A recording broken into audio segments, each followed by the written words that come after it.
Welcome to పూరాలోకల్. భాగ్యనగరం ముంగిట్లోకి high speed bullet train రాబోతోంది.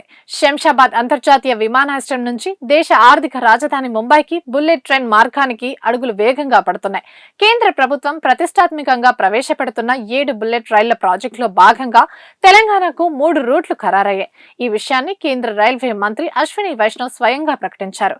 శంషాబాద్ విమానాశ్రయం సమీపంలోని బహదూర్గూడ వద్ద ఈ ప్రాజెక్టు కోసం రాష్ట్ర ప్రభుత్వం ఇప్పటికే 600 ఎకరాల భూమిని కూడా కేటాయించింది. ఇక్కడ నుంచి Shamshabad to Mumbai, Hyderabad to Amaravati, Chennai, Hyderabad to Bengaluru కారిడార్లు ఏర్పాటు కానున్నాయి.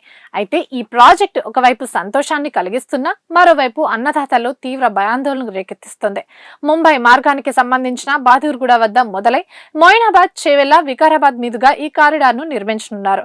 గత 10 రోజులుగా రైల్వే యంత్రాంగం క్షేత్రస్థాయిలో మార్కింగ్ పనులను ముమ్మరం చేసింది.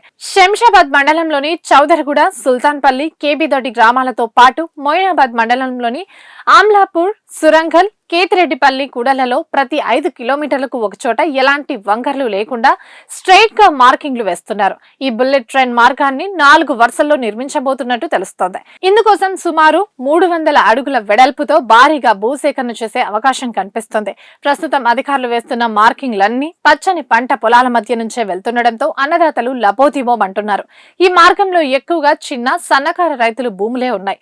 ఒకవేళ భూములు కోల్పోతే తమకు ఏ మేర పరిహారం అందుతుందనే దానిపై అటు రెవెన్యూ అధికారులకు, ఇటు రైతులకు ఎలాంటి స్పష్టత లేదు. ఇక శంషాబాద్ మండలంలోని కేబిదొడ్డి గ్రామం అయితే ఈ ప్రాజెక్టు వల్ల పూర్తిగా కనుమరుగయ్యే ప్రమాదం పొంచి ఉందని స్థానికులు ఆవేదన వ్యక్తం చేస్తున్నారు. అభివృద్ధి కావాల్సిందే, కానీ పచ్చని పంట పొలాలను నాశనం చేస్తూ, తాతల నాటి గ్రామాలను తుడిచిపెట్టేస్తూ ప్రాజెక్టులు చేపట్టడం ఎంతవరకు సమంజసమని బాధితులు ప్రశ్నిస్తున్నారు.